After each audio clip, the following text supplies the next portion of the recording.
मैं Lakshmi media ventures और आप देख रहे हैं वॉइस टीवी खबर सबसे तेज। नमस्कार, मैं हूं आपके साथ ईशा। वॉइस टीवी पर आपका बहुत बहुत स्वागत है। हाथरस से इस वक्त की बड़ी खबर। जी हां, आपको बता दें, हाथरस दिल्ली का बहुचर्चित देश का सबसे बड़ा कांड निर्भया कांड को अंजाम तक पहुंचाने वाली देश की महिला वकील सीमा कुशवाहा पहुंची हाथरस।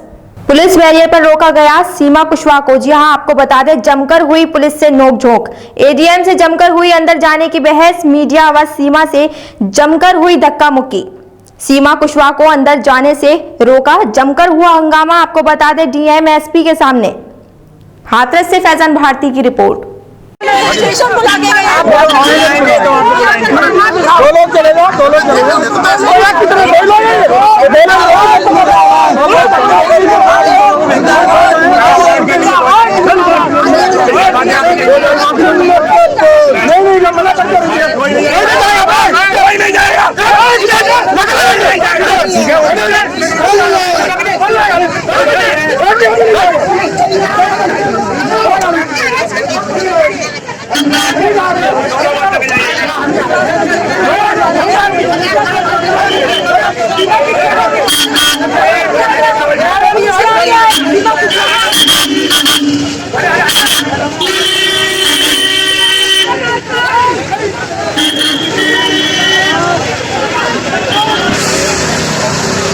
आपने बोला है कि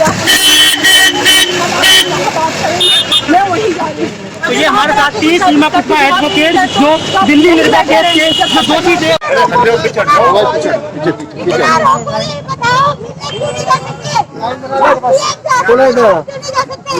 हाँ तो थोड़े साल में होना है।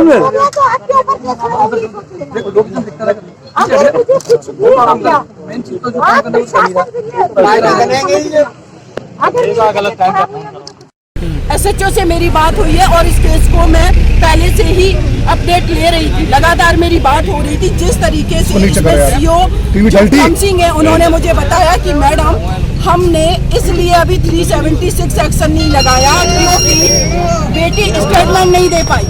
जो बेटी वेंटिलेटर पे है, बोल नहीं सकती, लिख नहीं सकती, उसका मेडिकल कराना चाहिए था, आपको सारी चीजें क्लियर हो जाती। और आपने क्या किया, फॉरेंसिक टेस्ट के लिए भेज दिया।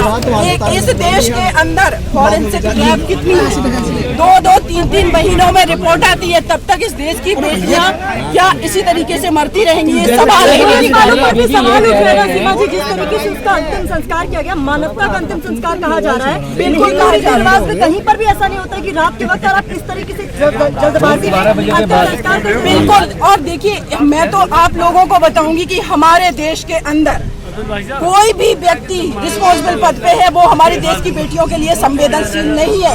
क्योंकि अभी तक क्यों नहीं हमारे देश में कभी भी ऐसे कानूनी स्ट्रॉन्ग बने या फिर ऐसी कोई स्ट्रेटजी बना करके काम क्यों नहीं किया गया? ये आज सिर्फ मनीषा की बात नहीं है, पूरे देश की बेटियों की आइडेंटिटी की बात है।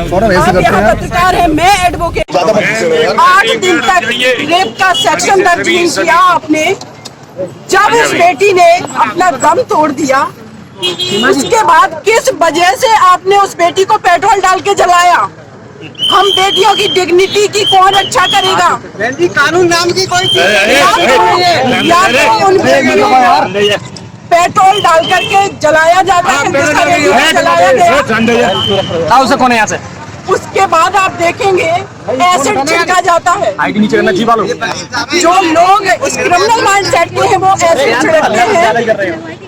पुलिस पेट्रोल छिड़क करके उस बेटी को मार देती है, उसकी आत्मा को मारा जाता है, उसकी डिग्निटी को मारा जाता है। मैं यहाँ इसलिए आई हूँ, आप लोगों के माध्यम से देश के प्रधानमंत्री, उत्तर प्रदेश के मुख्यमंत्री और जो लोग भी इस रिस्पॉन्सिबल पद पे हैं, उनसे मैं सवाल करना चाहती हूँ कि देश की 49% आबादी के लिए आज तक आप लोगों ने क्या किया है? आपकी क्या स्ट्रेटेजी है? बलरामपुर में जब तक ये दर्द कम नहीं हुआ, तब तक बलरामपुर में एक और बेटी को दरिंदों ने खा डाला, उसके साथ बर्बरता की। मैंने निर्भया को जस्टिस दिलाया, मैं मनीषा को भी जस्टिस दिलाऊंगी। कहाँ तक ले जाएंगी इस केस को? क्या आप केस लड़ने की बात कर रहे हैं? बिल्कुल, मैं केस लड़ने की बात कह रही हूँ। सुबह उनके भाई सत्येंद्र से बात हुई, लेकिन वो क्लियर बात नहीं हो पा रही, वो लोग बहुत दुखी हैं। इसीलिए मैं यहाँ पर आई हूँ कि उस परिवार से मुझे मिलना है, उनसे बात करनी है और मुझे इस बेटी को न्याय दिलाना।